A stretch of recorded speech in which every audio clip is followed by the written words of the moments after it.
की बातचीत हत्या करने के लिए घात लगाने के विषय में होती है, परंतु सीधे लोग अपने मुंह की बात के द्वारा छुड़ाने वाले होते हैं। सीधे लोगों का मुंह जो छुड़ाता है, मुंह के द्वारा छुड़ाए जा सकते हैं। जिंदगी में सफलता, आर्थिक में सफलता, शारीरिक संगाई में सफलता, दो ही बात, पैसे नहीं है, एक हृदय और मुंह। अच्छे बातों को हृदय में रखो, मुंह खोलकर अच्छी बातें बोलते रहिए। छोटा सा ब्रेक तो परमेश्वर देगा, हाथ में पैसे आएंगे, उसके बाद मुंह खोलकर बोलने लगते हो, बोलते बोलते फ्लो आ जाएगा।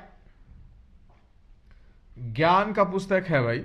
सीधे लोगों का मुंह की बात के द्वारा छुड़ाने वाले होते हैं, मुंह के द्वारा छुड़ाए जा सकते हैं। 14वां वचन, सज्जन अपने वचनों के फल के द्वारा भलाई से तृप्त होता है, और जैसी जिसकी करनी वैसी उसकी भरनी होती है।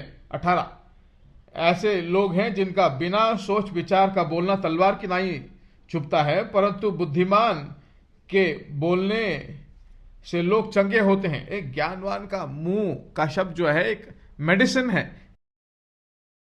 जैसे सुई डालने से, दवाई खाने से चंगा होता है, ठीक उसी तरह ज्ञान भरे व्यक्ति के मुंह से आने वाले शब्द जो है दवाई की तरह है। ऐसा भी बताया गया है कि तलवार की नाई तेज बोलने वाले लोग भी हैं।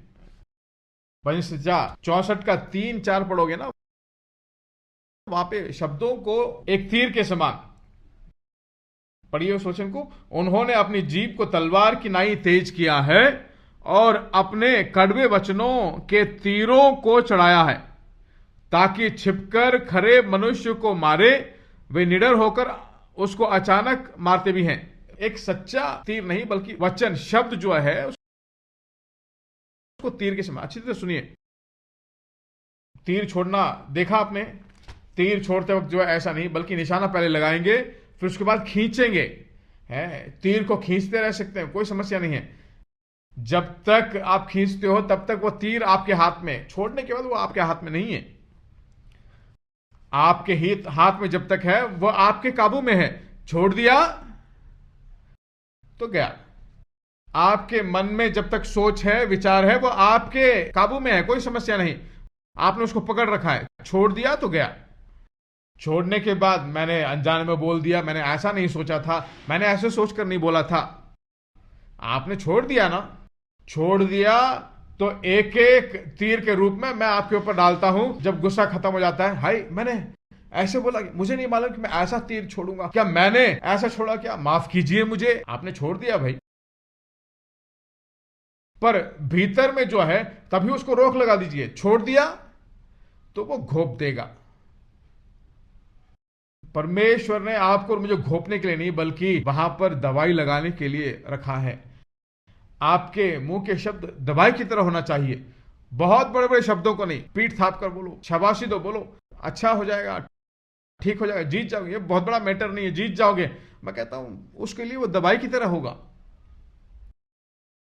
बहुत बड़ा कुछ नहीं, पीठ पे थपथपा बोलो, जीत जाओगे, ऐसा बोलिए। आपका मुंह का शब्द जो एक मेडिसिन की तरह होगा। बेकार की बातें मन में जो आते हैं वो सब बोलोगे तो वो ठीक नहीं है। विश्वास बोलिए, भली चंगी बातें बोलिए, जय की बातें बोलिए। मैं कहता हूं तुम तीर मारोगे तो जरूर वहां पे घाव आएगा। आएगा कि नहीं आएगा? निश्चय रूप से आएगा। इसीलिए भजन संहिता का लेखक बताता है, जीभ को जो है तलवार की नाई तेज करता है। अपनी जीभ को तलवार की नाई तेज किया है। तेज करके जो है प्लान करके मारना। क्या तीर मारने वाला ऐसे ही मारता है? जो जो बोलते हैं उनके अंदर जाके घोपता है। अगला देखिए 12 का 25 देखिए। अब उदास मन दब जाता है, परंतु बलि भात से वह आनंदित होता है। मन में चिंता है, चिंता करते हैं तो अच्छा ही बोलेंगे, नेगेटिव नहीं बोलेंगे। उदास मन दब जाता है, परंतु भली बात में वह आनंद देता है। एनएलडी वाली, an encouraging word cheers a person। एक मनुष्य को जो है उत्साह से भरने वाला बात जो है उसको उत्साह से भरकर उसे उठा देता है। वचन में इतना सामर्थ्य है। वचन को एनकरेज करके, हाँ आ जाएंगे, ऊपर आ जाएंगे, तुमसे हो सकता है, तुम कामयाब हो गए, ऐसा बोलकर देखिए, वह उस व्यक्ति को वह चीयर करेगा।